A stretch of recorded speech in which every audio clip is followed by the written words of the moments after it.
भारत का जबरदस्त खेल शुरू, म्यांमार भारत में होगा। शामिल भारत के 29वें राज्य की तैयारी से चीन और बांग्लादेश में मची दहशत। अब क्या होगा उनका अगला कदम? दोस्तों, क्या भारत अब अमेरिका की राह पर चल पड़ा है? और क्या पीएम मोदी ट्रंप जैसे कदम उठाने की तैयारी में है? आप में से कई लोग जानते होंगे कि जब डोनाल्ड ट्रंप ने अमेरिकी राष्ट्रपति का पद संभाला था तो उन्होंने एक ऐलान किया था कि वह चाहते हैं कि उनका पड़ोसी देश कनाडा अमेरिका का 51वां राज्य बन जाए। अब ऐसी ही एक दिलचस्प खबर भारत से भी आ रही है। खबरों के मुताबिक भारत ने अपने पड़ोसी देश म्यांमार को एक खास प्रस्ताव दिया है। हालांकि मीडिया में चल रही खबरों और इंटरनेट पर वायरल वीडियोस में यह दावा किया जा रहा है कि भारत ने पूरे म्यांमार को ज्वाइन करने का ऑफर दिया है, लेकिन सच्चाई इससे थोड़ी अलग है। असल में म्यांमार में जब से तख्ता पलट हुआ है, कुछ विशेष समुदाय ऐसे हैं जो भारत के साथ जुड़ने में रुचि दिखा रहे हैं। भारत ने केवल उन चुनिंदा समुदायों को ही एक ऑफर दिया है। इसके पीछे कई जानकारियों में यह भी बताया जा रहा है कि national security advisor Ajit Doval और उनकी सीक्रेट एजेंसी का इसमें हाथ हो सकता है। यह रणनीति म्यांमार के खास हिस्सों को भारत का हिस्सा बनाने की दिशा में है। अगर यह म्यांमार के कुछ क्षेत्र भारत में शामिल हो जाते हैं और एक नया राज्य बना दिया जाता है, तो यह एशिया की भू राजनीति में एक बड़ा बदलाव ला सकता है। भारत चीन, भारत बांग्लादेश और भारत म्यांमार के रिश्तों में भारी फेरबदल देखने को मिलेगा। इस नए घटनाक्रम के बारे में और विस्तार से जानेंगे इस वीडियो में। लेकिन दोस्तों, उससे पहले इस ऐतिहासिक फैसले के लिए और भारत की इस बढ़ती ताकत के वीडियो को लाइक कर दीजिए। दोस्तों, अगर बात करें भारत और म्यांमार के रिश्तों की, तो यह एक पुराना और अहम पड़ोसी देश है। भारत और म्यांमार करीब 1643 किलोमीटर लंबी सीमा साझा करते हैं, जो अरुणाचल प्रदेश, नागालैंड, मणिपुर और मिजोरम से गुजरती है। खास बात यह है कि इन राज्यों के साथ म्यांमार के लिए free movement regime FMR sign किया गया है। इसका मतलब है कि सीमित दायरे में दोनों देशों के नागरिक बिना वीजा के आ जा सकते हैं और छोटे मोटे व्यापार कर सकते हैं।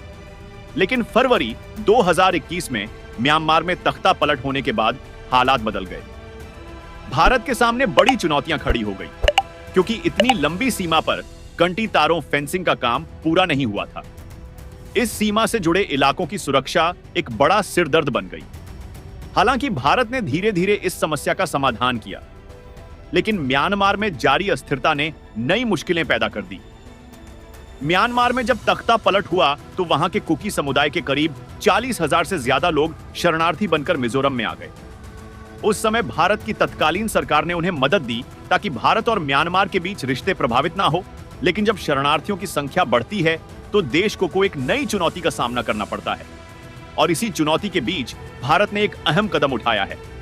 अब खबर आ रही है कि भारत ने म्यांमार को भारत में शामिल होने का एक विशेष प्रस्ताव दिया है।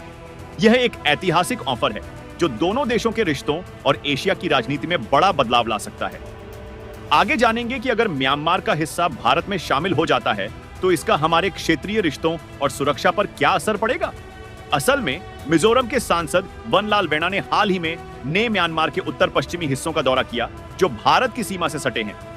यह क्षेत्र वर्षों से विद्रोही गतिविधियों का अड्डा रहा है, खासकर चिन नेशनल फ्रंट और चिन लैंड डिफेंस फोर्स जैसे संगठनों के लिए। सांसद वनलाल वेणा ने वहां के शिविरों में जाकर विद्रोहियों से बातचीत की और उनके कुछ कार्यालयों का दौरा भी किया।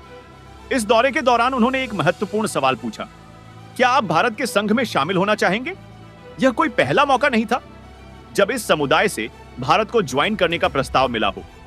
असल में यह विशेष समुदाय कई बार भारत के साथ जुड़ने की इच्छा जाहिर कर चुका है।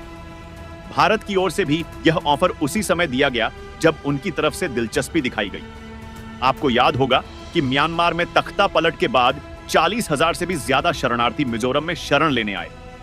यह संख्या भारतीय सुरक्षा के लिए एक चुनौती बन गई थी।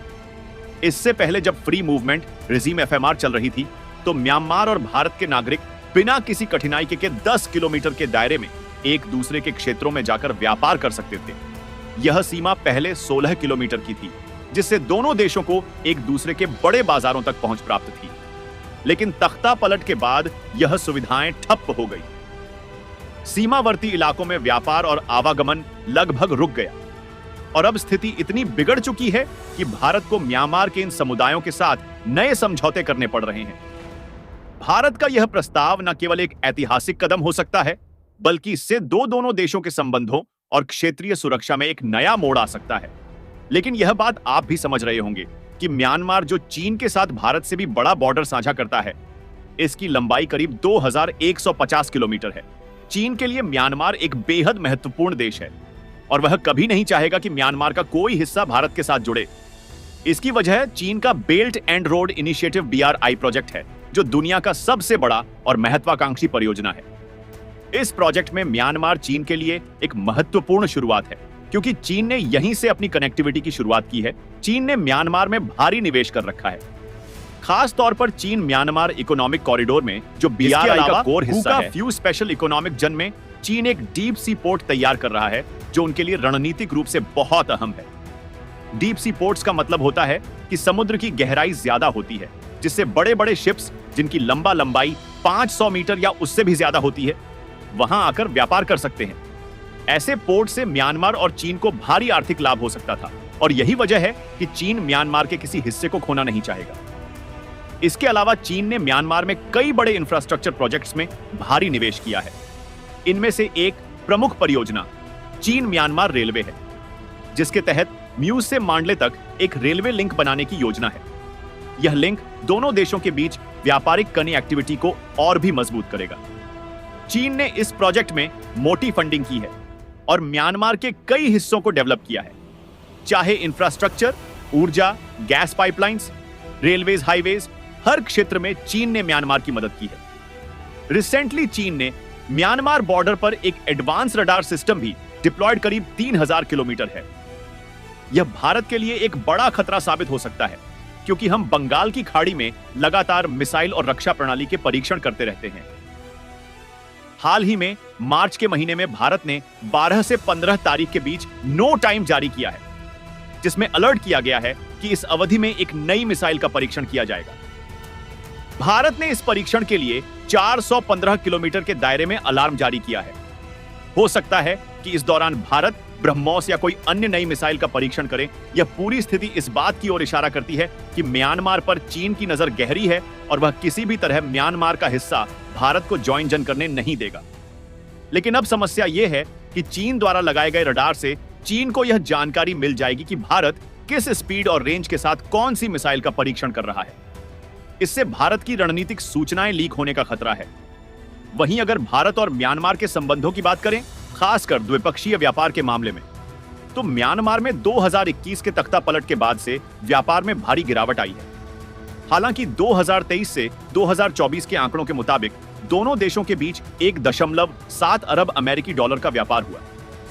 भारत मुख्य रूप से म्यांमार को फार्मास्यूटिकल्स, चीनी स्टील और मशीनरी का निर्यात करता है, जबकि म्यांमार से भारत मुख्य रूप से दालें, बीन्स और वन उत्पादों का आयात करता है। म्यांमार के लिए भारत 5वां सबसे बड़ा व्यापारिक साझेदार है। भारत ने म्यांमार का साथ नहीं छोड़ा और कई महत्वपूर्ण समझौतों पर हस्ताक्षर किए हैं।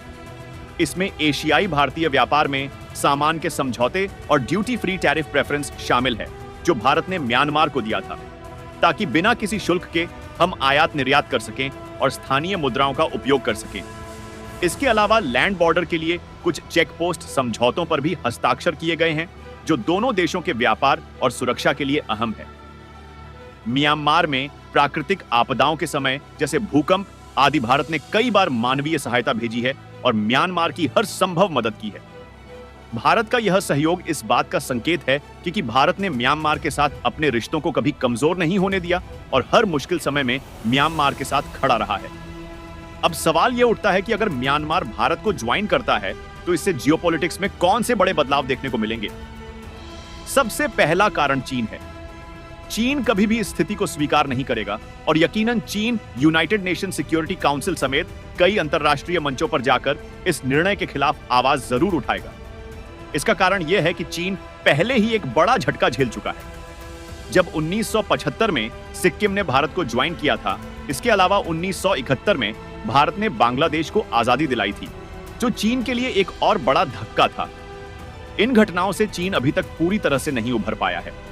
अब अगर म्यांमार भी भारत का हिस्सा बन जाता है तो भारत के लिए कई नए रास्ते खुल जाएंगे। खासकर दक्षिण पूर्व एशियाई देशों आसियान के साथ सीधी भूमि कनेक्टिविटी की संभावनाएं, जो भारत को बड़ा सामरिक और आर्थिक लाभ दे सकती हैं। बांग्लादेश की बात करें तो बांग्लादेश के साथ पहले से ही कुछ डिस्प्यूट्स हैं और इस स्थिति में संभावना है कि बांग्लादेश भी अपनी भूमिका निभाने की कोशिश करेगा और म्यांमार के इस कदम को रोकने के प्रयास करेगा। लेकिन सबसे महत्वपूर्ण बात यह है कि अगर म्यांमार का कोई हिस्सा भारत का हिस्सा बन जाता है तो म्यांमार के विकास की प्रक्रिया तेजी से शुरू हो सकती है। इससे पूरे क्षेत्र में आर्थिक सुधार और स्थिरता आ सकती है। हालांकि इसका विपरीत परिणाम भी हो सकता है। म्यांमार का बाकी हिस्सा भारत के खिलाफ खड़ा हो सकता है और इसमें चीन की भूमिका अहम हो सकती है। चीन इस मौके का फायदा उठाकर म्यांमार के अन्य हिस्सों में अपनी पकड़ मजबूत कर सकता है। तो दोस्तों, आपको क्या लगता है? क्या म्यांमार को भारत का हिस्सा बनना चाहिए या नहीं? अपनी राय कमेंट में जरूर बताएं। धन्यवाद।